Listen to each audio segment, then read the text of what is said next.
Hey everybody, this is Rydo and we're back to Hearthstone. Let's trade out. Sadly, I wish I could trade out the Tavern Brawls. Winning 5 Tavern Brawls is a ridiculously long experience, but I've got to go for the gold. So now we need 5 victories with the Mage, 5 victories with the Hunter. Tavern Brawl with the Mage wouldn't be a terrible thought. Let's see. So let's rebuild this deck and play here. So I've been having what one might call a small crisis. I'm just gonna make a regular mage deck here and not even really care. It's a small crisis. What I was thinking about doing was very much thinking about joining some Facebook group or some other group, I don't know.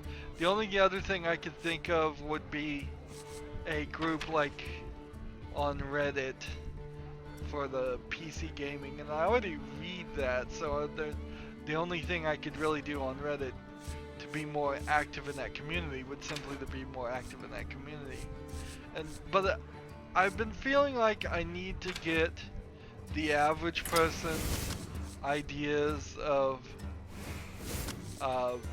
what's going on in the gaming world and be in tune with that, while very much trying to avoid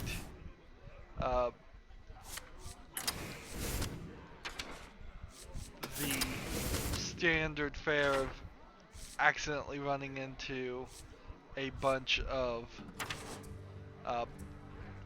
advertisers and such. And as far as I can see, a lot of the video game websites aren't like video, it's just all in this gaming section, and so you run into a lot of Magic the Gathering people, you run into a lot of board game site groups too. The one I looked at looked like it was run by one person, and it was just kind of like pushing it. The truth is, it really is, it's almost impossible to get a conversation going and it not be super focused around the thought of just buying the newest and the greatest game.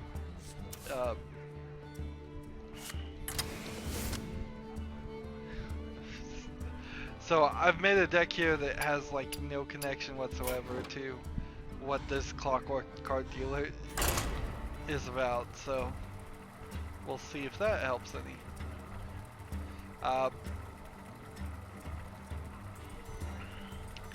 And so I was looking and I didn't find anything, so it's real easy to come to the conclusion that I came to eventually, since I had no other option, is that like I really don't want to. I want to know what my audience is interested in, assuming I have an audience. I mean, I have 80 subscribers, I get a few views on every regular video. When I have a winner video that really manages to get lots of views, 300 or 400 views, none of those people really feel like they stay around. So I mean, yes, I do want to know what my audience has to say, but in a lot of ways, it's not me. Get it out! I haven't, for at least 10.5 years, had any kind of like video game friend that was on anything close to the same page as me. I just haven't. People are all in the past, in this whole time, have been all about the first-person shooters, and I got in on that with Borderlands for a short time, but that's pretty much it. Any Battlefield, any Call of Duties, anything that really helped grow the industry to the higher level that it is now at. Someday I'll be just like you. All of those things never really caught my attention at all. So why should I try and change myself to something to accommodate people? If I changed myself like 15 years ago, I would have just been a Call of Duty thing. Maybe if I got really lucky, I would have been some Counter-Strike Go player that just plays that one game over and over again. That's another aspect of general people, is unlike me, who is a video game critic, most people can only afford to buy one game. They unconsciously become super committed to loving that game that they've spent so much on, and they play it at a lot of duration, and that's just not what I do.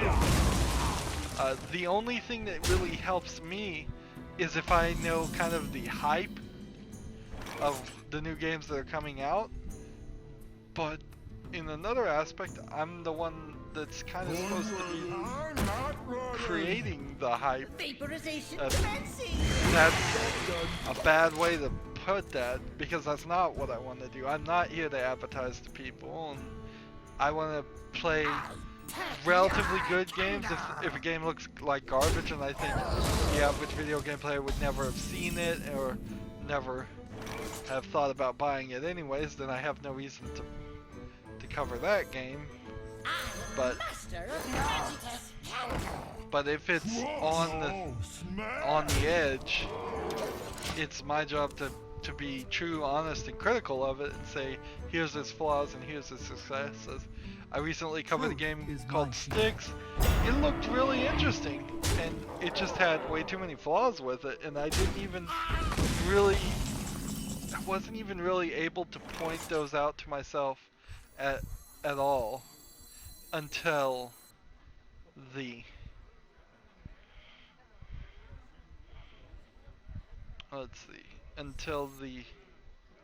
got the best deals anywhere. Vaporization commencing. I'm just gonna end my turn here. Until the very end of Styx was I able to realize that, yeah, all these flaws that I'd been struggling throughout that had made me play the game in the ways I didn't want to, did not combine into something that was fun.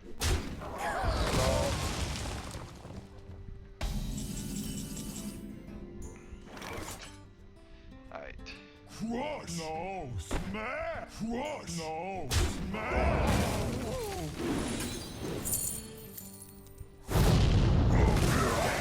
Summon me!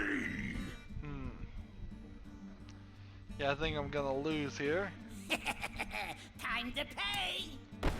Just go ahead and end our turn. So, as I'm going forward, I kind of need to play games before people have heard about them. So that's kind of a weird position as far as my community, because certainly I could come on here and just pander and say, hey guys, I really need followers, I really need people talking to me in the comments, I really need people to help grow this community, talking to me on Twitter or Facebook, preferably Twitter and all that. And I would love all that, but in all honesty, I need to be the leader of that community as far as my knowledge of games and my experience of games. People have already asked me, should I play Dead Island 1 or should I play Dying Light? And having only just played Dead Island, I said probably play Dying Light. And that's quite a jump in logic.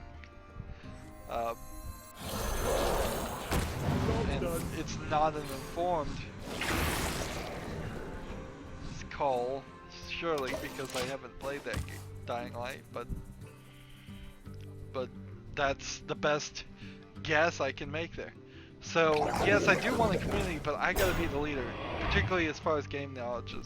I need to be playing the game as they come out. Yeah, I don't see the strategy in this Tavern Brawl at all. So I'm just gonna keep going because I really don't see what I can change or that would help. The problem is they should have limited us to 10 cards.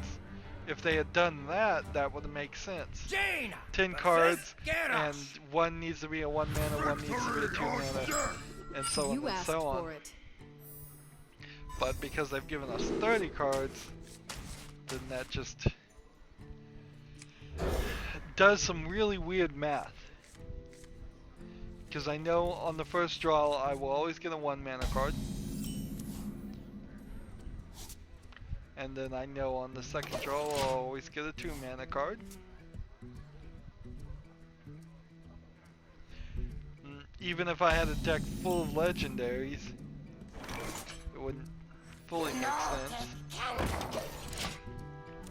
So the way I can get information is, yes, I watch E3 and that gets an announcement. Yes, I follow as many people on Twitter that are releasing games of any interest, so I can get their announcements, see what they're working on.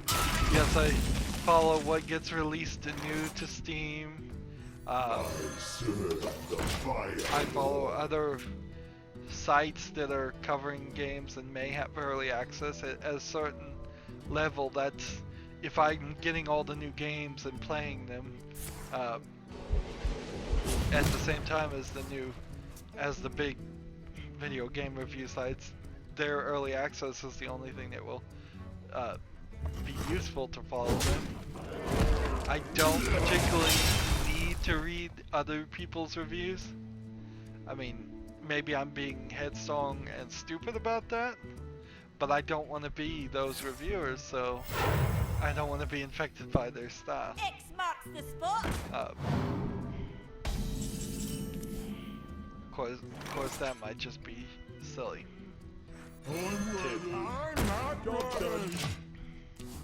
And it's true for both. I don't want to be infected by enthusiasm or ways of thinking that are dogmatic from any community I'm interacting with. So I don't want it. I certainly don't want to be infected by enthusiasm by advertisers and the game producers themselves.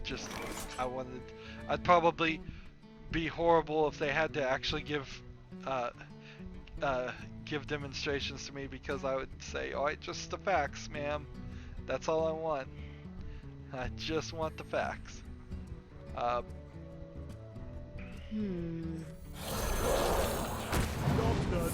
see what this is.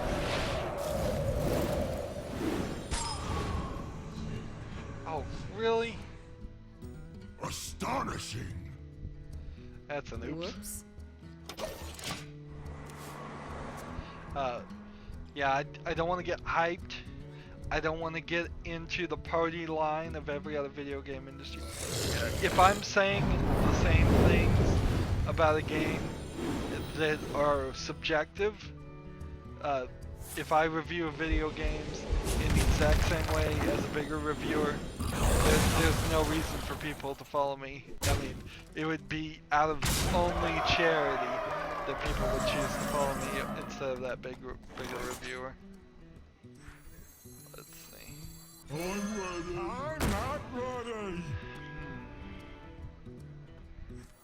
I need this guy to get hit 3 times, so it's not gonna happen.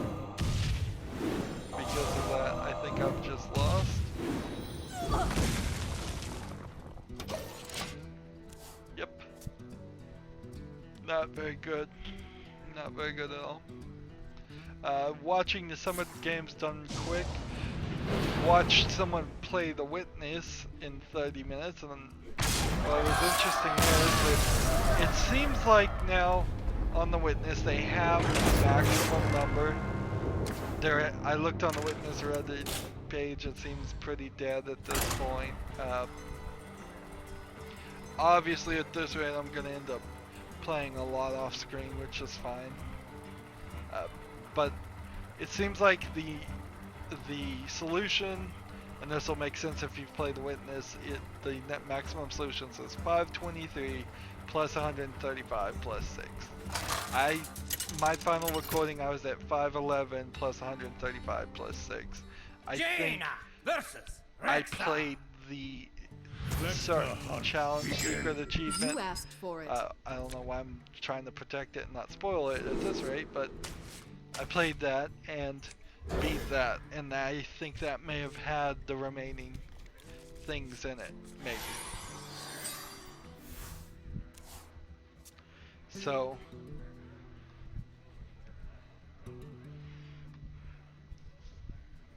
because of that, I think I 100%ed The Witness, or at least did all the major things. There may be some other secrets, I don't know. I know I figured out what the lake does and what everything in the lake means, and so if there's anything that's not depicted in the lake other than maybe the fact that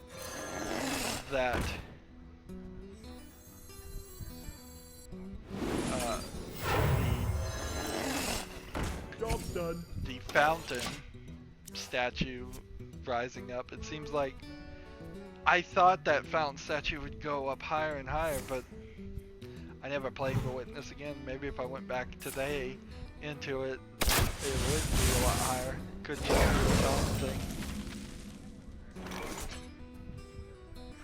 Here we Someday I'll go. be just like you. This attack. And I am watching several other speedrunners through it. Games Done Quick is kind of cool to watch. It's too close to E3. I mean, the last thing I kind of need right now is to Jade Serpent guide you. hopefully this doesn't just kill everything. Me? Yeah, explosive trap. Ugh. That's what I thought. So I shouldn't have played Lore Walker Cho until after the fact.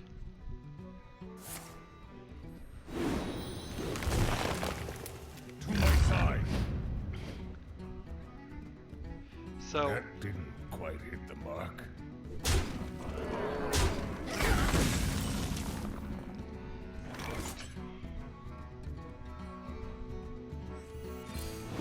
this is funny, it's just gonna give him another animal. I'm gonna help him way more than it's gonna help me.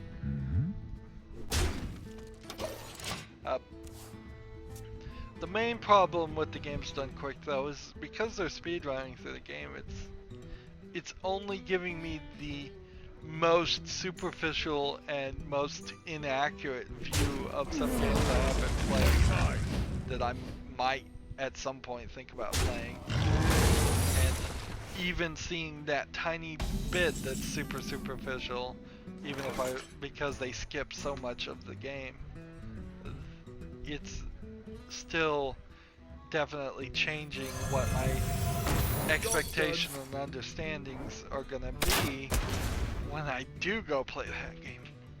And I generally would prefer to just go in blind. Well, not completely blind. You still have reviews on Steam, which are the best we're gonna get for now. I mean, yeah. There's so many games on Steam that don't get reviewed by video game sites too, and because they're new, because they're small, because they're not the AAA. Sure, you can go get a review for Rise of the Tomb Raider on any site, but can you go get a review for Polarity on any video game site? No, you can barely even find Polarity when you Google it because it'll take you to a movie series or a book series by the same name. It's a bad name. Or 10 Million, another puzzle game I just played. It's like bad names. You're not gonna have the best of luck finding I got the best deals finding anywhere. reviews for that.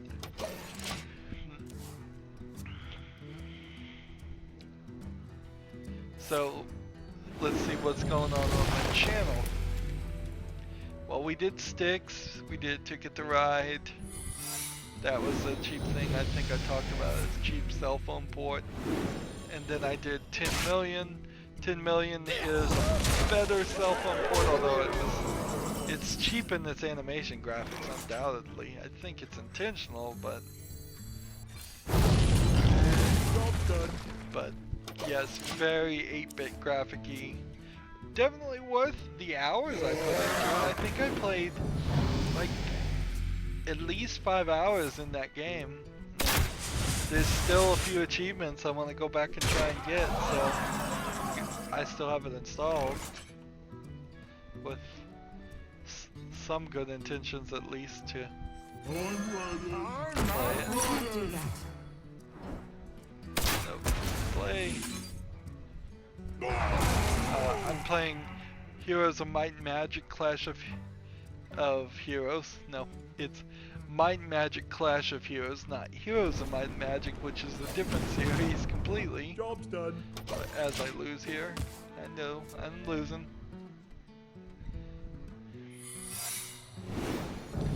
My fundamental lack of interest in this game and lack of understanding of the Stab and Brawl is combining very well to ensure I lose here. I'm gonna probably play Might and Magic Clash of Heroes through the entire campaign, so, well, almost certainly. I've played through it once, I don't see any reason why I wouldn't play through it the second time.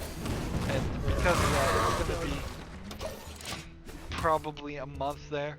I'm starting to bump up into my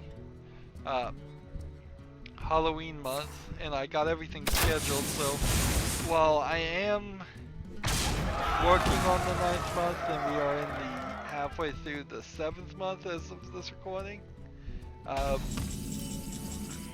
that's not the 3 months ahead that I was in before.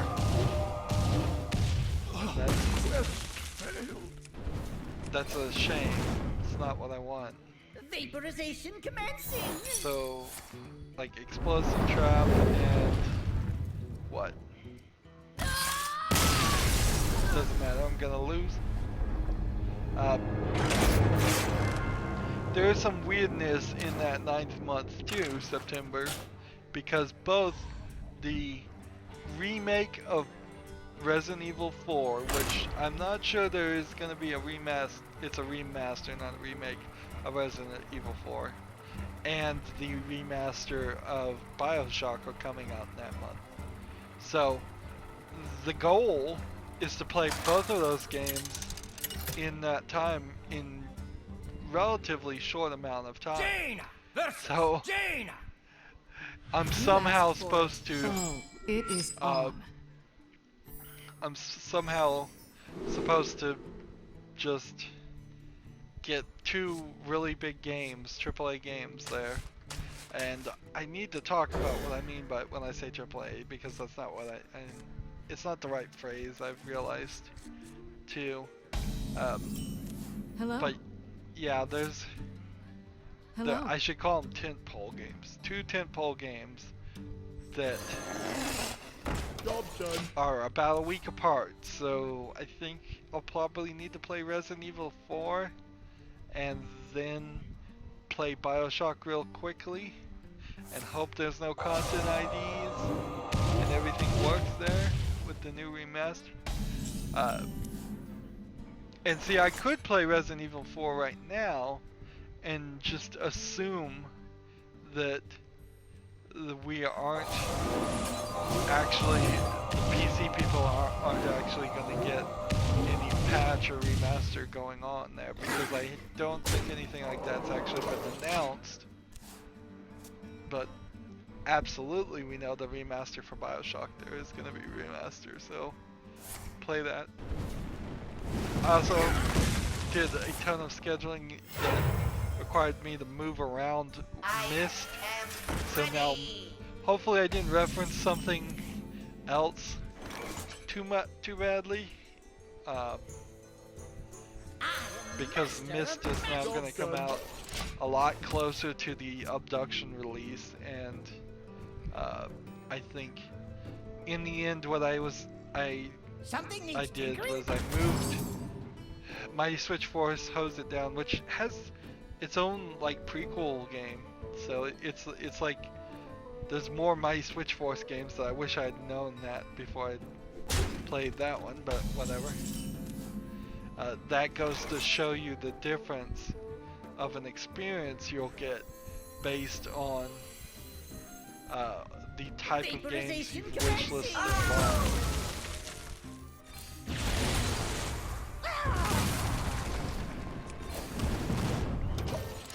Because Steam was definitely not suggesting the other Mighty Switch Force games to me, and still isn't.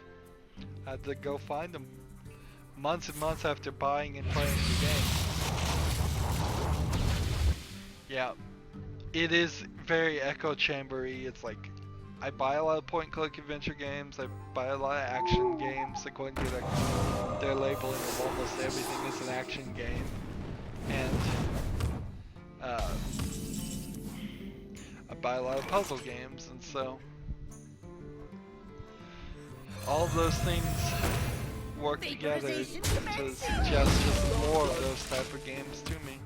And they suggest a lot of visual novels to me too, and I don't know why. I don't think I've bought a single visual novel. Now I know there's a ton of them on the Steam Marketplace, so that it might simply just be a factor of that, but I don't know.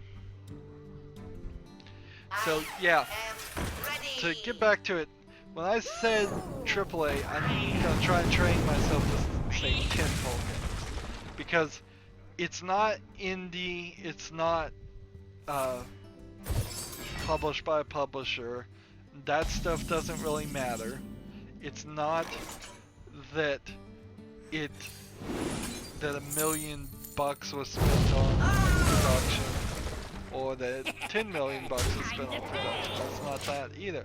Is it a giant tentpole game that's probably gonna take 30 days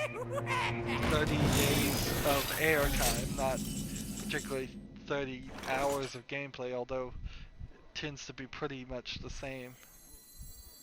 Let's see. This, Serve the fire and this.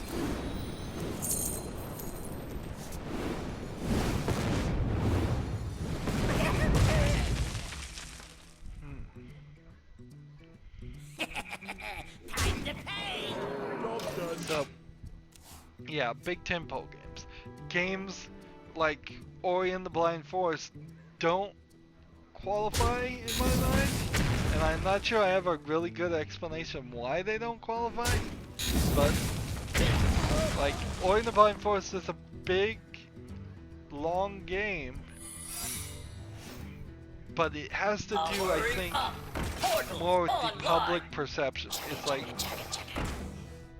so it almost is closer to AAA than it is tentpole in the concept, so maybe I should just go back to calling them AAA.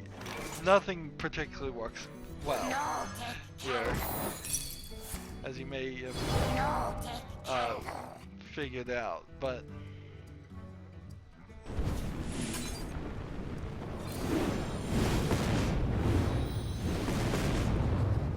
here, I think I can win. Good, let's grab that victory. But people need to be aware of it. It needs to be a big $1 million seller type game. As much as I would love independent games to get their coverage, that's just not what we're looking for that time slot. I have 2 other time slots of small independent games, is what I call them. But maybe they should just be called small games. Small games, big games, that's kind of the difference in it. And by big, it has to be big in scope, and big in ambition, and big in interest in people too. I mean, it doesn't matter if, like, Heroes of Might and Magic, it would be a good example. That's a rather long game, but I still wouldn't put it in that AAA time slot. It's just not something that would catch people. Command and Conquer strategy games like that. I kind of desperately want to play something like that, but I still wouldn't put it in that time slot. I heard somebody saying, I don't remember who said it, is like, yeah, everybody screams that they want more of those style of games, but when one of them comes out, nobody ever buys it. And I guess that's kind of true. StarCraft has kind of locked that up. Is someone injured? If I do anything, I should just go through the StarCraft line. I already have a Blizzard account, and it's highly unlikely Blizzard games are ever going to come to Steam. So, I feel relatively safe to move forward if I was going to do that. But I need so much more time. I've been so bad. Like I said, I'm only 2 months ahead. I was 3, and I lost it. Also, the factor comes about because this will be our last game. I'll be playing BioShock in the 9th month, so decent chance I'll play BioShock 1 in the 9th month and finish it, and then play BioShock 2 in the same time slot for the Halloween month, 10th month. I guess that's alright.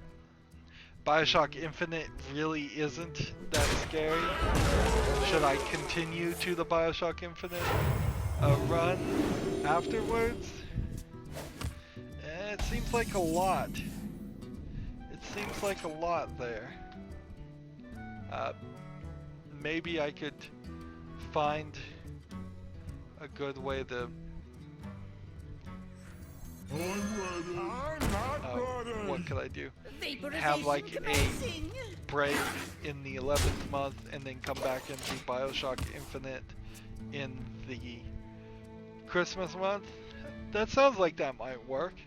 And since Christmas is the religious holidays month that people mostly celebrate and spend the whole month on, Easter is, I know, the more important holiday technically, but they don't focus on it for a full month, and frankly, if you ask kids, they're gonna say Christmas is way more important than them.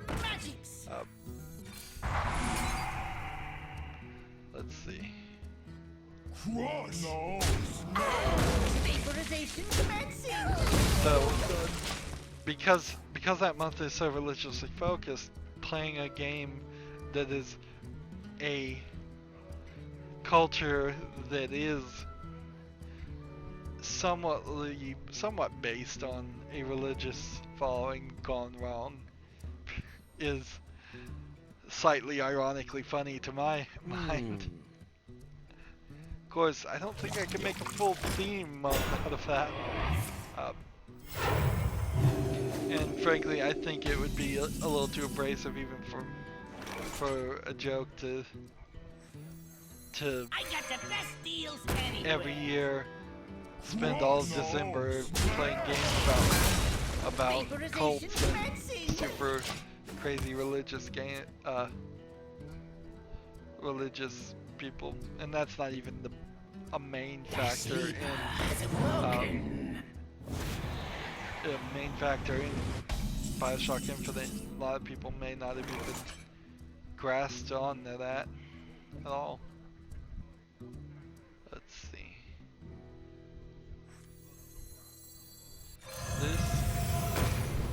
This attack in the turn. I doubt I'll play Resident Evil 5 in the 10th month because I don't own it, and it feels like because there was a remaster or because it was the best game that was released, its newest, that won't go on sale. Plus, I've already spent all my budget for a good long time. The winter sale is the next time I should really buy any old games, and that's certainly going to get harder and harder every time. The Steam summer sale was a great success for Steam, not as good a success, I would say, for the purchasers. Prices were down. Actual uh, actual amounts of things and how much things costs, the amounts of discounts were not as high as they used to be. Vaporization commencing. And Steam made more money because of it, I'm sure. Well, we know they did, so I think there's a correlation there, if not direct causation. How many fingers do you see? So I imagine games every year forward, every day going forward, they're gonna still go on sale, but you should really probably consider getting them sooner than later if you're ever gonna get them. Well, I should. Which, that's a very odd way to go about it, because Vaporization I'm commencing. much more from the old way of things just getting cheaper and cheaper. But I think they're manipulating the prices well enough so that's not gonna happen. I mean, or it's not gonna happen in a realistic amount of time, and the realistic amount of time for me is not a realistic amount of time for most people.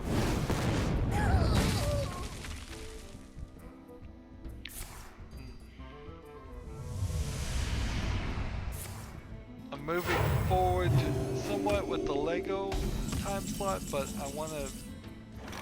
I'm gonna probably wrap that up pretty soon, and then that's gonna be it for that series, because I think I've got them I have almost all the Lego games. The newest Star Wars game was short, so it's about average is what people are saying about it now, which that kind of sucks. I was hoping for it to be a reinforcing message to stay the course and continue to make Lego games, but honestly, I don't even know if I want them to, or if they have that much more they can do. Is someone injured? This may just be it until they can maybe. I think they were bought out by WB, if that's what I heard was right, and I think that might be affecting their budgets. And maybe if they could get away from WB again and remaster some of the older games and like put some new features in them and polish them up and make them look good, we could have a resurgence. And ideally I'd like to get all those patches for free and not buy the games again. I kind of wonder if that's what's going to start happening a lot more in the video game world, particularly for PC. We're just going to get patches and patches and patches, and the consoles will keep going up to new versions, and thus the game that I own on Steam will just get patched and patched. I watched the speedrun for System Shock 1, and boy does that game look awful. Like, I may own it, but it's definitely right to be in the 2-roll file. I don't think I can run through that. There's a difference when you have a really old game like The Dig, which is a 2D animated pixel art thing that looks bad, but it's 2D animated, and so it doesn't look that bad.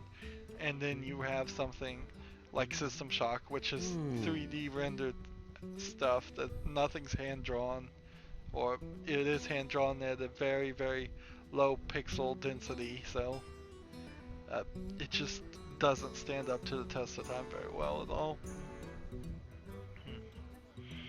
I must consider. What else? Hurry up, consider and lose. If I could just get one spell, like a fireball, that's all I need, and I could win. Move quickly. But every turn I don't get something. Your opponent's left. Hey! Well, that's good. Did I talk about any of the news? No. There was like one thing in the news. This whole Counter-Strike Go stuff. It's it's probably gonna come and go, and just don't gamble on Counter-Strike Go skins, don't gamble on anything.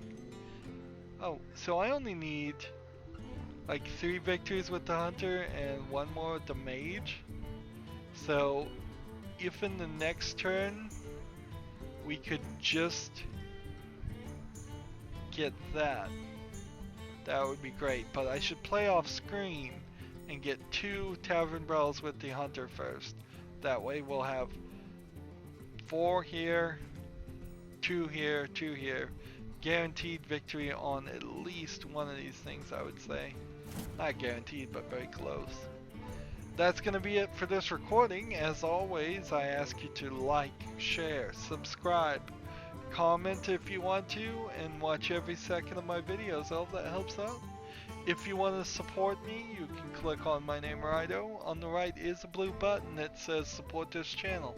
Click it, make a donation. And if you want to friend or follow me on basically any social media sites, there's a whole bunch of links down below. Thank you for watching. Have a good evening.